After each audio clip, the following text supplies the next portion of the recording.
Good morning, another beautiful day in South Florida. Yesterday I went over the basic operation of a Kabota. Today I'm going to show you how you have to check fluids and grease this machine.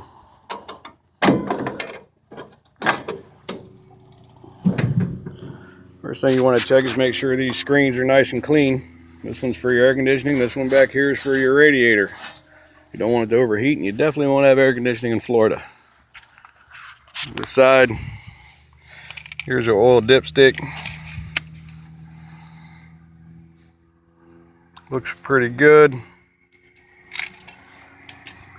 Check your belts for tension, wear, cracks, any type of damage.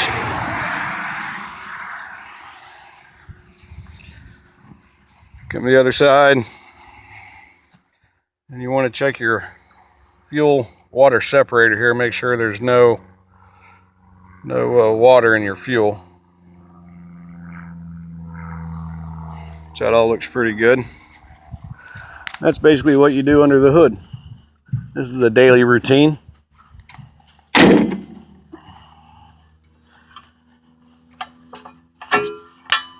Then there's a number of grease fittings that you have to grease.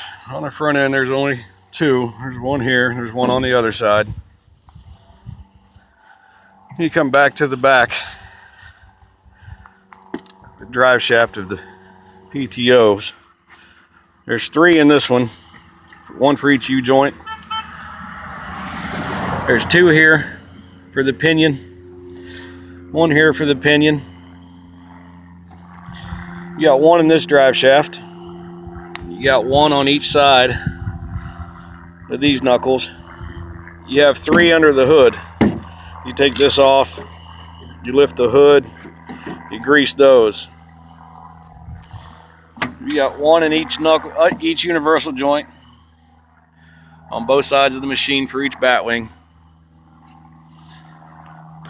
You've got approximately 6 of them in this area. One here, one there, and on down.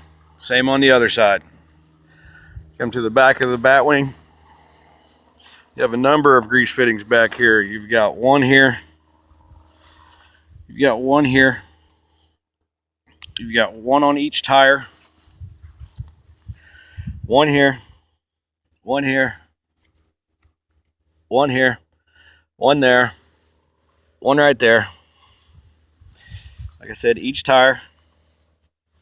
Right here. Same on the other side. You got 6 or 7 down through there. One here. One here. One down here. You got one there. You got one on each tire. One right here. One right here. Right there. And then also one on that tire. As you can tell, it's a number of fittings. It's like 65 or something like that altogether. And that is a daily routine that you have to do in order to keep this machine operating properly. If you don't, you'll be doing some expensive repairs. This is your hydraulic fluid level dipstick. We're good on hydraulic fluid. And that'll be it for the maintaining the machine.